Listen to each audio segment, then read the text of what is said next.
बाबर, जिसने बाबरी मस्जिद बनवाई। ये चचा तो बाबरी मस्जिद बनवा करके चले गए, लेकिन इस मस्जिद के पीछे कितने ही दंगे और कितने ही लोग मारे गए, ये बात तो इसने कभी सोची ना होगी। इससे पहले कि हम बाबरी मस्जिद के बारे में जाने, उससे पहले हम इसे बनवाने वाले के बारे में जान लेते हैं, यानी कि अपने बाबर चचा के बारे में जान लेते हैं। यानी कि इसके जन्म से लेकर, इसके इंडिया आने से लेकर, इंडिया में मुगल साम्राज्य बनाने से लेकर, बाबरी मस्जिद बनाने से लेकर, राम मंदिर बनने तक पूरी की पूरी हिस्ट्री इस वीडियो में होने वाली है। So now let's begin. लेकिन उससे पहले आपसे एक छोटी सी रिक्वेस्ट है, अपना एक कीमती लाइक इस वीडियो को डोनेट जरूर करें।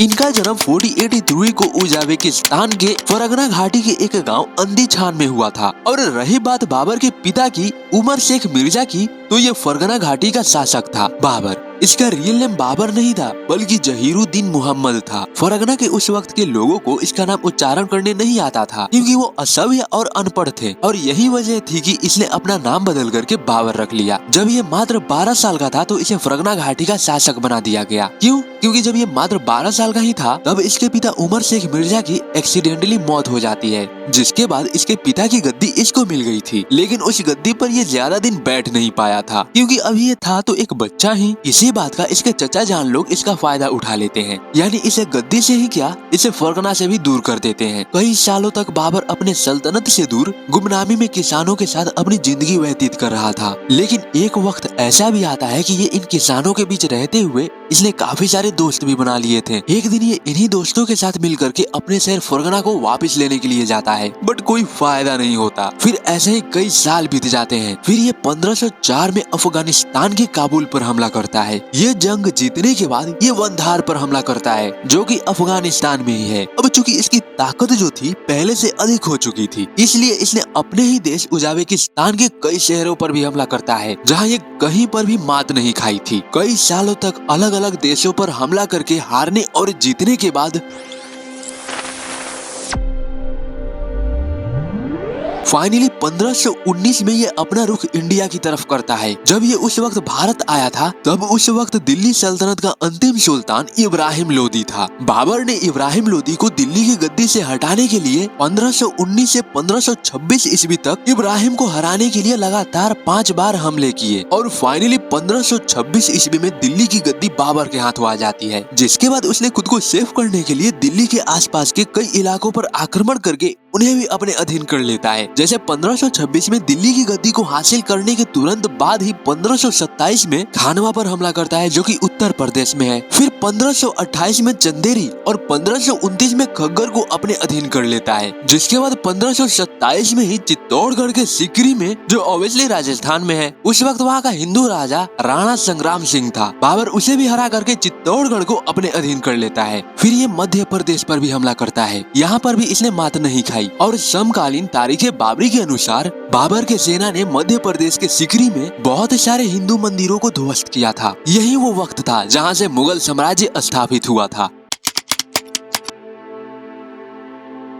अब जैसा कि मैंने तुमको बताया था, जब बाबर 1526 ईस्वी में दिल्ली की गद्दी को जीत गया था तो इसने तुरंत बाद ही 1527 में आसपास के इलाकों पर भी हमला किया था, जिसमें से कि एक उत्तर प्रदेश का अयोध्या भी शामिल था। उत्तर प्रदेश के अयोध्या जिले के रामकोट पहाड़ी पर रामकोट, यानी कि राम का किला, हिंदुओं का कहना था या फिर कहना है कि वहाँ पर एक राम मंदिर था, जहाँ पर बाबर के कहने पर उसके सेनापति मीर बाकी द्वारा उस राम मंदिर को ध्वस्त करवाकर वहाँ पर बाबरी मस्जिद बनवाई गई। ये हिंदुओं का कहना था कि उस मंदिर को तुड़वाई गई है, लेकिन ये बात कंफर्म नहीं है कि उस मंदिर को तुड़वाई गई थी। खैर, मीर बाकी द्वारा इस मस्जिद को बनवाने के बाद मीर बाकी द्वारा ही इस मस्जिद का नामकरण बाबर के नाम पर करवाया गया। बाय द वे, बाबर ने सिर्फ 4 सालों तक ही दिल्ली की गद्दी पर राज कर पाया, यानी कि 1530 में इसकी तबीयत खराब होने के कारण ये मारा गया। दरअसल एक दफा इसके बेटे हुमायूं की तबीयत बहुत ही ज्यादा खराब थी। बाबर ने अपने खुदा से प्रार्थना करना शुरू किया, जिसमें इसने अपने बेटे हुमायूं की तबीयत ठीक करने और उसके बदले इसकी तबीयत खराब हो जाए ये प्रार्थना करा, और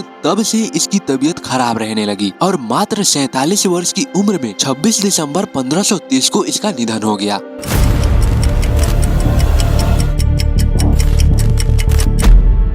अब हम कुछ सदी आगे आते हैं जब मुगलों का साम्राज्य खत्म हो चुका था। अब जैसा कि हिंदुओं का कहना था कि इस मस्जिद को मंदिर को तोड़ करके बनाया गया है, इसलिए ये लोग मस्जिद के बाहर ही अपने भगवान राम की पूजा करने लगे। अंदर मुसलमान नमाज पढ़ते और बाहर हिंदू अपना पूजा करते। बट एक वक्त ऐसा आता है, यानी कि 1858, कुछ निहंगो सिखों ने अचानक से मस्जिद में घुस करके हवन और पूजा पाठ करने लगे। यहाँ तक कि मस्जिद की दीवारों पर जय श्री राम भी लिख दिया और उसी दिन इन लोगों ने वहाँ पर एक राम चबूतरा भी बना दिया। ये बात जब मुसलमानों को पता चली तो ये केस गया कोर्ट में। कोर्ट में सिखों ने कहा कि ये जमीन राम का जन्म स्थान है, जिसकी वजह से हमने पूजा करी। इधर कोर्ट से भी कुछ ज्यादा फैसला नहीं सुनाया गया और इसी तरह ये दोनों पक्ष के लोग सालों तक दिल में खुन्नस खाए पूजा पाठ करते रहे।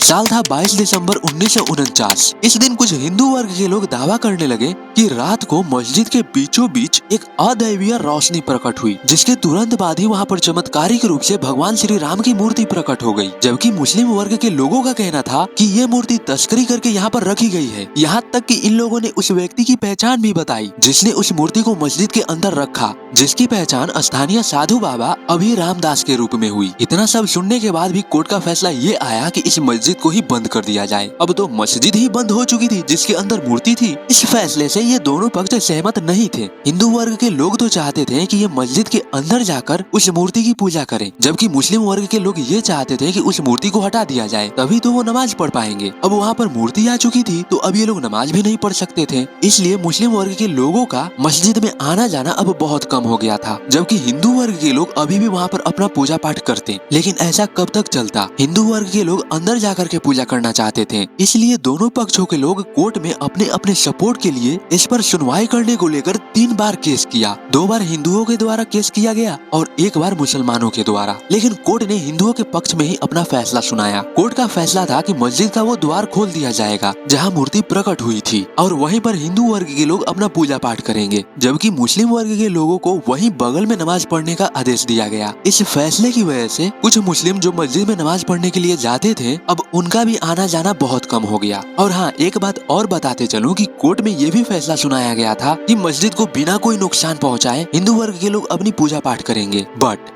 कोर्ट के इतना सब कहने के बावजूद भी 5 दिसंबर 1992 को करीब 1.5 लाख से भी अधिक हिंसक भीड़ ने बाबरी मस्जिद को गिरा दिया। इस मस्जिद को गिराने की वजह से न सिर्फ अयोध्या बल्कि इंडिया के हर कोने कोने में, मुंबई दिल्ली से लेकर हर छोटे छोटे राज्य में दंगे फैल चुके थे। इस दंगे की वजह से करीब 2000 से भी अधिक लोगों ने अपनी जान गंवा दी थी, जिसके बाद फिर से इन दोनों पक्षों ने कोर्ट में अपना अपना केस फाइल किया। बट वो कहते हैं ना, जिसकी लाठी उसी की भैंस, यानी कि कोर्ट ने एक बार फिर से हिंदुओं के पक्ष में ही अपना फैसला सुनाया और वो जो फैसला था वो तुम्हारे सामने है, यानी बाबरी मस्जिद की जगह राम मंदिर बनवाने का फैसला सुना दिया गया। अब चूंकि मुसलमानों के हित में तो ये फैसला नहीं गया था, इसलिए कोर्ट में ये भी फैसला किया गया कि मुसलमानों को मस्जिद बनवाने के लिए अयोध्या से करीब 25-30 किलोमीटर दूर 5 एकड़ जमीन दी जाएगी, वहीं पर ये लोग अपना मस्जिद बना सकते हैं। तो ये थी बाबरी मस्जिद की पूरी हिस्ट्री। आई होप कि ये वीडियो तुमको अच्छी लगी हो, तो वीडियो को लाइक जरूर करना। मैं मिलता हूँ किसी और नेक्स्ट वीडियो में, तब तक के लिए बाय बाय।